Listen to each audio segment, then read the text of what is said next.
Welcome back to Unplayable. We're here and we're going to talk about a bunch more Star Wars Unlimited card reveals that have been revealed, I guess, since we last looked at them. So, you guys getting excited about this game? It's pretty close to being out. We've got like 3 months basically. That's like nothing as fast as time is going right now. I feel like time is the holidays are going to be a time warp and then we'll be there. I'm so pumped. Something about post-COVID that time felt like a blur and now it feels like it's just like zooming. It's like catching up. Yeah. It's weird. All right, well, let's get started. We've got first ISB Agent. It's a 1-cost ground unit. It's yellow and villainy. It's a 1/3. Has the Imperial tag, which is very relevant. And when played, you may reveal an event from your hand. If you do, deal 1 damage to a unit. What do you guys think about this card? Jay, let's hear it. So 1 cost 1/3 is not something I'm usually super excited about, but it does have a 1 played, which is kind of sick. So if your opponent plays something like Stormtrooper turn 1, and then you play this immediately and be able to just kill it, that is pretty sick. Sweet. So I think he's fine. Yeah. What about you, David?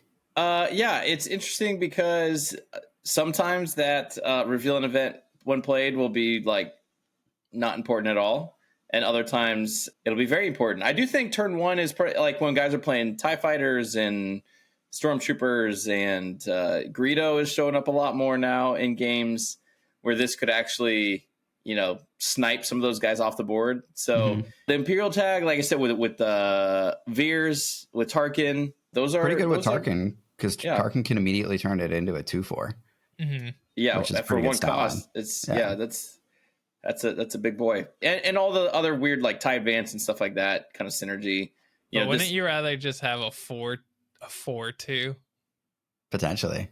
Than a 2/4. Than a 2/4? Yeah. Maybe. I think it depends on what kind of strategy you're going towards. If you want like more of a control game plan, I think a 2/4 might be better than a 2/4 that pings 1 damage might be better than a 4/2 that does nothing.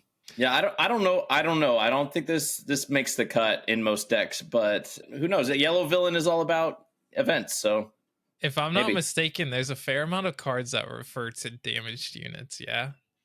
This could help turn that on. We've got some grit. We've got some grit stuff. Like, doesn't Vader say deal damage to a damaged unit or something?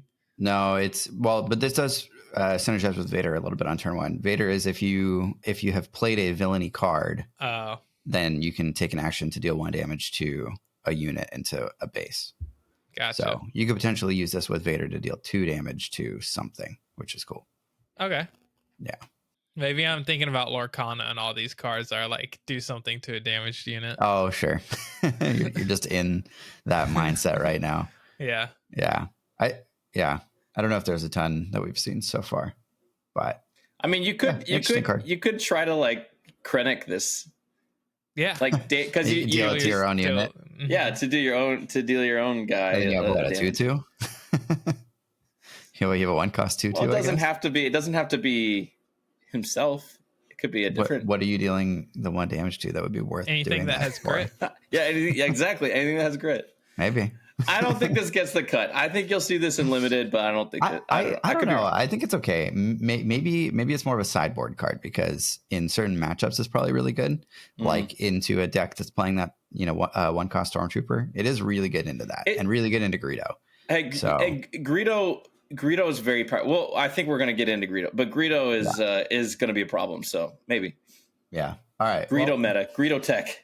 I think we talked about Greedo last time. So. Oh, never mind. Okay, but Greedo's very strong. He's doing 5 damage a lot of times. So. Yeah. All right. Yeah. We're gonna hurry it up so Jay can't even say to hurry it up. Yep. We've got the 7th Fleet Defender, a 3-cost space unit. It is also yellow villain, and it is a 3/2 Imperial vehicle fighter with shielded. That's the coming in shielded is kind of nice. It immediately protects your unit, and if we know anything, people are going to be playing that stupid TIE interceptor that's going to deal damage to a space unit. So this helps protect against that, because the last thing you want to do is play a space unit and then they immediately play their interceptor. So I think it's decent. Yeah. Love TIE Defenders. Just even when I played X-Wing back in the day, TIE Defenders, they just look cool. So I love this. Ship. Yeah. Yeah. I really like this. I was playing a little bit with like Thrawn and Tarkin with this, and again the Imperial tag is not nothing. So I like this. I think it's strong. Yeah, I agree. I don't think there's too much to say about it. It's just a good statted unit for its cost with shielded, which helps protect it. Yeah, I think it's gonna be great and limited. Yeah, really good and limited. I mean, I think this is just a good card. I think you can often probably get 2-for-1 trades with just this one card, which is very, very good. So I the only thing that it's like not super great into is Millennium Falcon at like that cost, but it can still trade with Millennium Falcon when almost no other 3-cost can. So I still like it. All right, next up we have the Blue Man himself. We've got Grand Admiral Thrawn. He's a leader and a yellow villain leader. So this is a lot. So let me take it line by line. We've got when the action phase starts, look at the top of each player's deck. Immediately feels very Thrawn, right? And then we've got action, pay 1 resource and exhaust it. Reveal the top card of any player's deck. Exhaust a unit that costs the same as or less than the revealed card. And then let me flip it and see what that does, and then we can talk about the card in general. So on the unit side, he's a 3/9 and flips on 6 resources. Same when the action phase starts, look at the top card of each player's deck, and on attack, you may reveal the top card of any player's deck. Exhaust a unit that costs the same or less as a revealed card. So same, but on attack. What do you guys think? Does this live up to his status in the Star Wars universe? Absolutely. It feels very thematic. Yeah.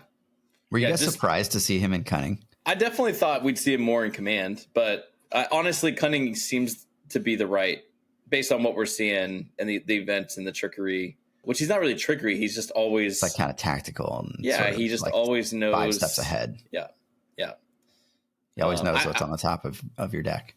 Thrawn to me feels like a dream leader for the big brain players who can, they can remember every card that you've drawn from turn 1. Like they're like, okay, this is what you have in your hand. It'll be like turn 7. And they'll be like, okay, you still have this, and this. I'm like, gosh dang, I can't remember all that. Like, but I mean, they did say you could take notes in this game. So I don't. Yeah, you can write them down. Yeah. That's interesting. That sounds obnoxious, but could be a thing. I think he's pretty cool. I think that he'll reward players who are good at controlling and remembering having the bandwidth to remember a lot of things at once. I mean, he's got good stats. He comes out on turn 5, comes out 6 resources. You can get him out early. Yeah, I think he's pretty sweet. Yeah. I don't think I have much to add. He seems really cool. I was gonna say that it's gonna take a lot for them to get me out of the mindset that yellow is just like all bounty hunters, like it was in like Star Wars Destiny. So it was a little weird to see him in Cunning, but that's because of me, not because of what Cunning represents. That is fair. Definitely fair. Yeah. All right. Well, that's Thrawn. Also, I didn't notice this until now, but he is a rare leader, so he's not going to be drafted. Yeah. Well, he could be. Won't see it too much or too often. Yeah. But in draft, probably pretty good. I feel like the ability to exhaust your opponent's stuff every turn is very powerful. Yeah. All right. Next up, we've got Outer Rim Headhunter, a 2-cost space unit, just yellow, and it's a 1/3 with raid 1. And on attack, if you control a leader unit, you may exhaust a non-leader unit. This guy seems pretty sweet. On attack, exhaust a unit. That's kind of sick, right? Yeah. If you can keep your leader out, you could potentially do this every turn. Sheesh. Yeah, and cool. I mean, I feel like it's a big if. You have to have your leader out. You got to have a leader with a big booty like Thrawn at 9 power. Yeah, probably to stick on the board, or a Chewie or something. Mm-hmm. They can't just get nuked by Vader. A takedown. Like if it's Sabine or God forbid IG-88, like you don't want to run this. IG-88. Don't worry about that one. Like so when something gets force choked the second it goes in. So it feels a little bit specific, but it is only yellow. It can go hero or villain. Definitely, again, another good card in limited. I mean, basically attacking. It's a 2/3. Yeah, 2/3 for 2 seems fairly fine. The Alliance X-Wing, I think, is a little better because it has the Rebel trait. I think the Rebel trait is worth a lot because there's so many cards that can synergize with that. But this is fine. I don't know. Mm-hmm. If you can get this out the turn before your leader comes out, it's probably pretty nice. You can just immediately swing in with it on your turn, and then you have to bring your leader out. Yeah, you gotta bring your leader out first and then attack with this ability that requires you to have your leader out. I almost would look at that as sort of icing on the cake rather than the reason why you. Well, then the stats are just terrible. The stats are fine. I don't think they're horrible. I think they're fine. I don't know. I don't know exactly where this goes, but I think if you need more space units, I don't think this is like the worst thing in the world to include. But I'm not like the most excited about it. Yeah, I don't like it that much, but all right. Well, the next card is definitely a wild one. We've got Regional Governor. It's a 2-cost ground unit in blue, and it's a 1/4 Imperial official. When played, name a card. While this unit is in play, opponents can't play the named card. That's pretty freaking spicy. That is real spicy. It's really interesting that they printed a card like this in the first set. Yeah. Just like not worried about it. It's the type of card that I feel like people generally don't like to play against. Like the set 1 is the smallest card pool, right? So like if you drop this in set 2, then you have more cards to target, but it's in set 1. So it's like the first set, this card's going to be probably the best it can be because there's fewer cards that you have to try and target. Yeah. Right. Mm-hmm. It has a lot of health for something that you really want to get rid of. A lot. Yeah. And it comes out so early too. Like you can target what your opponent generally plays on their first turn with like knowing what their deck is, and like an A-wing, potentially prevent them from playing a card on the first round at all if you're going first. Yeah, that's kind of crazy. Swing. Yeah, I want if you know that your opponent has this in their deck, do you have to like find a hand with 2 different 2-cost cards in it so you know that you can at least play one of them? So interesting. And then it's going to be interesting when you have like 2 or 3 of these governors out. Calling and different you gotta, card names and trying to remember which one goes with which name. That's weird. This is how I'm going to use those power action tokens I won at Worlds that year for Destiny with it's got the runaway Boomas on one. It's like, no Jar Jar for you. Yeah. And put it on there. We found a way. But yeah, I think this is very good. It does still bother me that it's just blue and it's an Imperial. I don't know. Yeah. She looks very evil. She does not look like a neutral entity. I don't feel like she and Leia would get along. I think historically the governors of the Empire were not very neutral parties. But at the same time, I'm happy for all my blue hero decks that can play this with no. Yeah, I mean, if you can suss out overwhelming barrage coming, and then you can call that out. Yeah, or Devastator or Relentless, one of those. Like, I think this is good at a lot of different points in the game, which is cool to see for something that costs 2. Yeah, and this will reward great players, It's also an official, which is extra crazy because you can play this on turn 2 and then play Emperor's Royal Guard on turn 1 and then play Emperor's Royal Guard on turn 2 and protect this and keep it around. Yep. So. Yeah, because you can. I mean, that's a Tarkin deck right there. I mean, because that's blue green. You can start throwing experience tokens on her. Mm-hmm. Very good card. Spicy. not in draft, probably not limited, but they're probably quite bad and limited, but and constructed. Did you guys see the clarification that naming a card means that your opponent can't play any card with that name?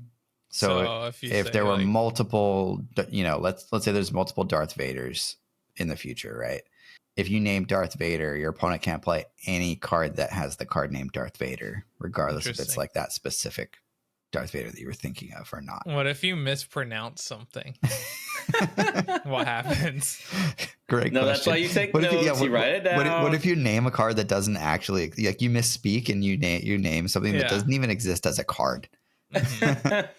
Or you don't know how to spell it either. I'm gonna ban Ray Skywalker. Yeah, right. Too bad. This is Ray. This is Ray. It's just Ray. Yeah, It's just Ray. There is no Ray Skywalker. Rip. Hopefully they're not. Well, hopefully people don't like rules lawyer this like crazy. Yeah, they that better just not. sounds annoying. I don't want to have to play against you if you're like that. Well, it feels like a great opportunity for someone out there to create little tokens for like every card like the game that you can just like plop down. Just pop it down on it. Yeah. I mean that's a whole other deck box that you got to carry for all your little tokens. I'm here for it. Man, all right. We're gonna move on to Black One, Scourge of Starkiller Base. That's a cool subtitle. It's a 6-cost space unit. It's a red hero, and it's a 4/4. When played and when defeated, you may discard your hand. If you do, draw 3 cards. First card from the sequel trilogy. That's true. Not wrong. Very true. Yep. So we had a debate about this pretty quickly at Discord when this was released. Yeah, I don't like it. Other people like it. To me, it shows interesting card design if you can get people on completely opposite ends of the spectrum to say, sure. This is the worst legendary. Like, no, this is immediately going in this thing. I feel like its power level at 4/4 is too low, especially for Black One. Mm-hmm. Like thematically, Black One. All the scenes. It's like, granted, it's Poe that's doing it, but taking everything down. It feels at least like a 5/5 at 6. But I don't know, Jay. What do you think? Yeah, I think it's way too high cost. This is like, I don't like this at all. Even a little bit. Yeah, I don't. What deck does this go into? Red Hero right now feels like it's an aggro deck, not a control deck. And it's got to be Sabine. I was actually building with Sabine earlier and talking to Inception about if you just put in cards that are like up to cost 4 and then you stop at 4. And I didn't have anything but 4. Yeah, then you don't need to draw Black 3 cards because you're going to be drawing extra cards because you're not resourcing them anyway. But you're playing them, so you run out of cards a little bit faster. Do you? Like, how many? If you're playing all cards that cost between 1 and 4, you stop resourcing at 4. How many cards could you realistically play in a turn anyway? Like, even if you were to draw 3 cards, would you be able to play all of them? Sometimes you might draw 2 cards, not be able to play them both if you have 2/3 costs. Yeah. So drawing 3 cards is even less useful. Sounds like we need to test it. I think this card's absolute trash. Yeah, I'm not a huge fan of it. Honestly. I don't think it's trash. It doesn't get me excited. I probably don't want this as one of my legendaries. I'll be super disappointed to draw this as a legendary. I don't know. With the current card pool that exists, I don't know what deck wants this. Maybe when the full set is revealed, there will be a deck where it's like, oh, whenever you draw a card, do something, right? If there's a card that's like, whenever you draw a card during the action phase or something like that, deal damage, then all of a sudden this becomes really sick. But we haven't seen that. So as of now, I think we can move on to the next card, which is Chimera. Woo! It's an 8-cost space unit, yellow villain. It's an 8/7 Imperial vehicle capital ship with shielded. This thing is huge. And on attack, name a card. An opponent reveals their hand and discards a card with that name from it. This game is very rewarding for players that know the meta. Yes. I mean, worth noting today. Worth noting that this is Thrawn's ship in Star Wars, and so it pairs uniquely well with him because you can see what your opponent's going to draw before they draw. Yeah, they can of course resource that card, but sometimes they don't, or they don't want to. True. So the only thing I don't like about something like this is at that cost, it doesn't have immediate impact on the game. You have to wait until your next. But is there? I mean, it's shielded. I mean, it kind of does have. Like, okay, but watching I think it was Golden Dice game, like it just got waylaid the turn it dropped. Oh, sure. Like, okay. Yeah, waylay's pretty rough. Well, you just say waylay when you play this. Yeah. Well, no, it's on attack. No, it's on attack. Yeah. But if you can, I guess you probably want to either make sure your opponent doesn't have any more waylays left, or just not play this if they're gonna. If you expect them to waylay you play the governor first, you say waylay. Yeah, there you go. This. All right, GG. Builds itself. I mean, waylay is good, but I feel like with Thrawn, you're gonna be wanting to go late game anyways, and hopefully you've built up such a board state that like if you play this and they waylay it, like you're not dead. Like it doesn't. That matter. would be ideal. Yeah, and if you're running this with Thrawn, you should, in theory, know that they have waylay, and then it would stop you from playing that unless they have. You'll have a 50-50 of knowing if they have waylay, I think, right? Because you only see one out of the 2 cards that they're going to draw. Oh, duh. You're right. But that's still better odds than not knowing at all. Yeah. I don't know. I mean, any card that costs more than 3, you could say it could just be waylaid. Right. Like, yeah. You can't just not play stuff because waylay exists, right? Yeah, but it just stuff like the Devastator that at least when you play, you're nuking something for 10 damage. Mm-hmm. So if it does get way, it's like you got at least some, not the pure advantage, but like you got some advantage out of this thing. True. So I don't know. I'm suspicious of this, but I don't disagree. I think it's fine. Like if it doesn't get immediately removed by removal, then I think it's really good. Yeah. But it costs a lot. Yeah, it is very expensive. All right, moving on to Patrolling V-Wing. It's a 2-cost space unit. It's green. It's a 1/1, and when played, draw a card. Seems fine. I don't know. Where does this go?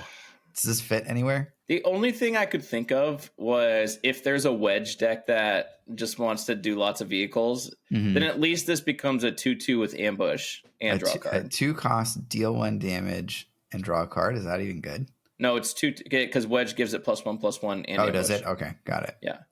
Okay. 2-cost, deal 2 damage and draw a card. Play it with a wedge, and that's it. Sure. But so far, I haven't seen any wedge stuff like really go off. That's the only deck you play this in. I think this is a limited card, like a draft sealed. Probably.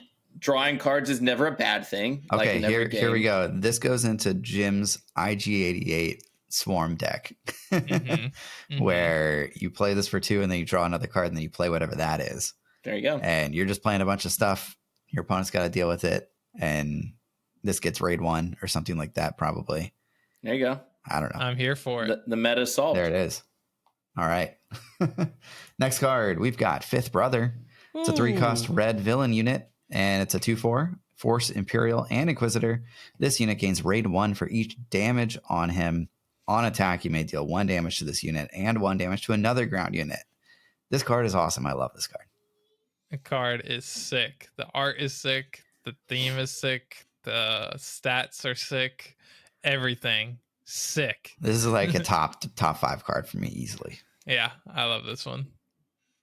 I love it. At 3 too. I think that was the shocking thing. It does so this much. Is only 3. It does so much. So obvious and it's synergy. A force unit for your force cards, like like force choke. Force choke becomes 1 cost. Yeah, I hadn't considered that. So is that raid 1? Is that just strictly worse than grit?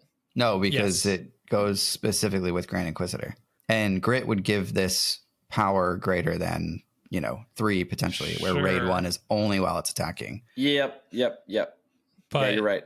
It's worse on defense. Without Grand Inquisitor, it's just strictly worse grit, right? Yeah, depending on the card pool, but yes. Feels like we're just waiting for that Grand Inquisitor deck to build itself. Yeah, because I mean, this guy obviously is very good with it. They're stapled together. There's zero reason you wouldn't. Because you get to attack for what with this, potentially 5? When you play with Grand Inquisitor, you play this on turn 2. You use Grand Inquisitor to ready this and deal 2 damage to it. It now has 1 health left and attacks for 4. And then on attack, you can deal a damage to this, bringing it to plus 3 and 1 damage to another ground unit. I think you did some math wrong there. I don't. Yeah, how? You deal 2 damage to it. It has 2 health left. Yep. And then when you swing in, you deal damage to it, and you swing in for 5. You said it had 1 health left. Yeah, when you attack with it. On his on attack ability, he with take the a damage. Ability.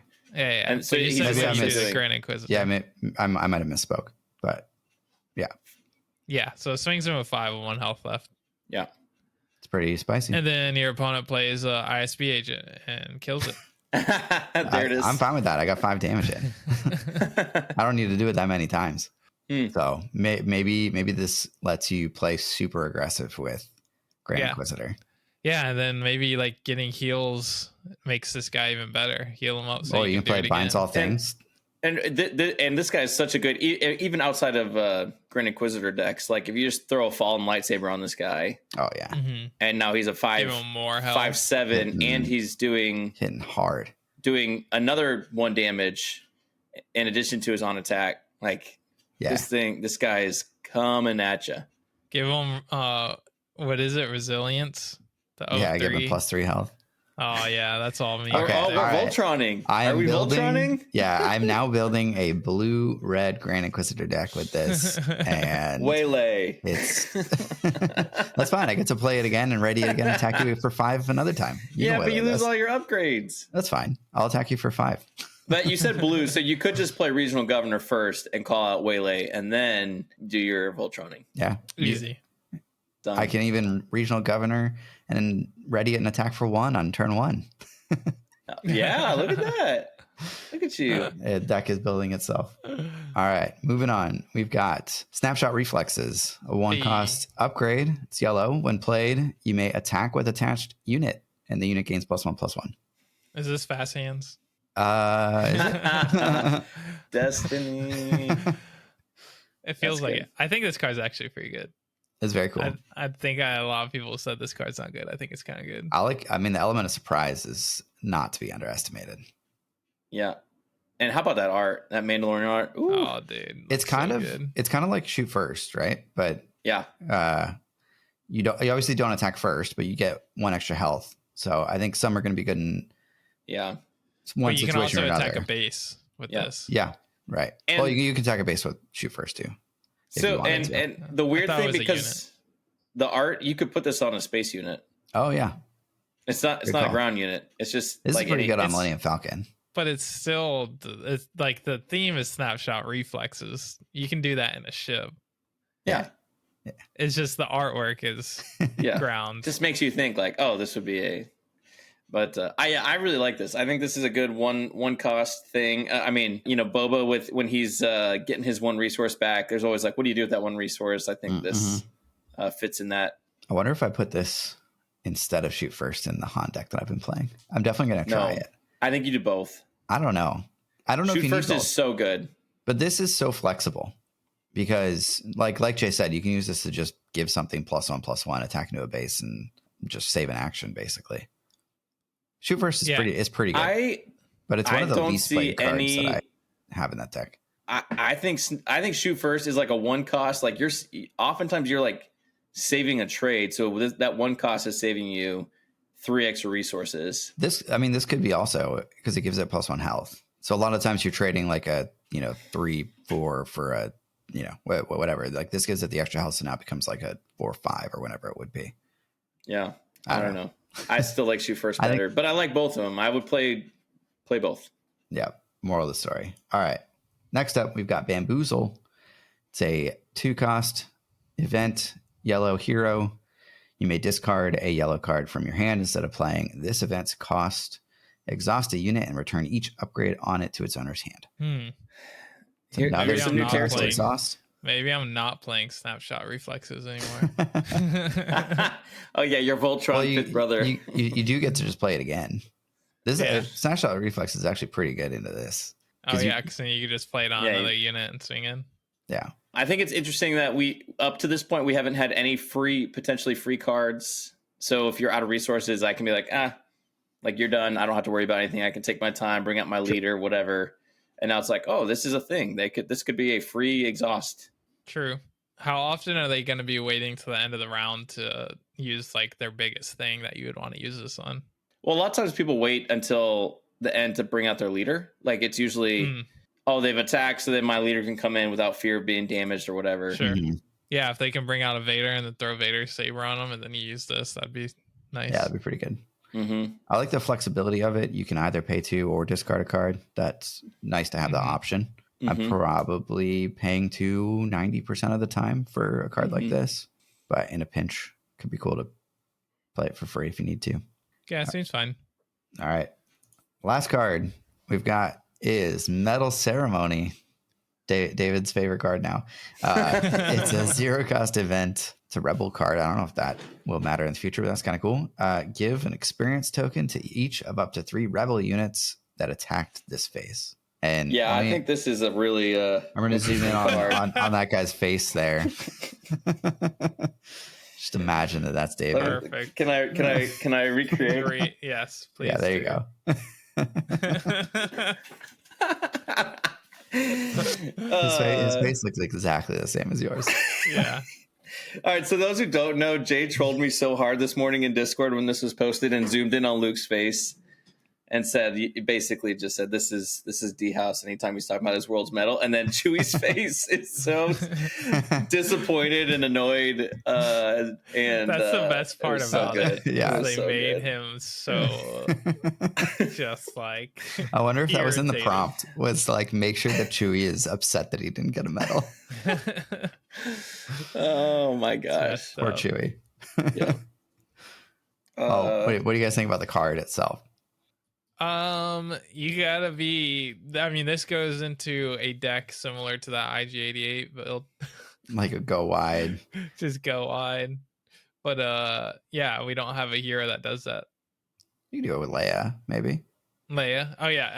I mean, that's the deck you put it in, right? Probably. 'Cause she's got. I don't know. Rebels. Maybe Sabine too, because I feel like having 3 units out by turn 3 when she's coming out and attacking isn't out of the question. And even I feel like even if you're getting 2 experience for 0 resources is pretty good. Only getting 2 is enough. Yeah. It's getting like one enough. High Getting ceiling, 1 low might floor. even be enough. Yeah, I don't know. Yeah. 1 for 0, like you're spending a card, but it doesn't cost anything. I don't know. This is a very cool card. I'm definitely gonna mess around with it. I definitely built a deck right before this with this in it to see if I can. Let me guess, it's a green hero deck. It's not. It's Sabine. Sabine with green. Sabine yellow. I don't believe you. Sabine yellow rebel. I know. I can branch out. So I don't know. I'm curious to see how much it actually does a thing. Yeah, for sure. Cool. All right. Well, that's all the cards we had to cover today. So hopefully everybody enjoyed our probably wrong and garbage takes on all these cards. And if you guys want to talk about these cards a little bit more, we're always having fun conversations about Star Wars Unlimited in our Discord channel. So join that. And otherwise, thanks for watching. Bye-bye. Bye.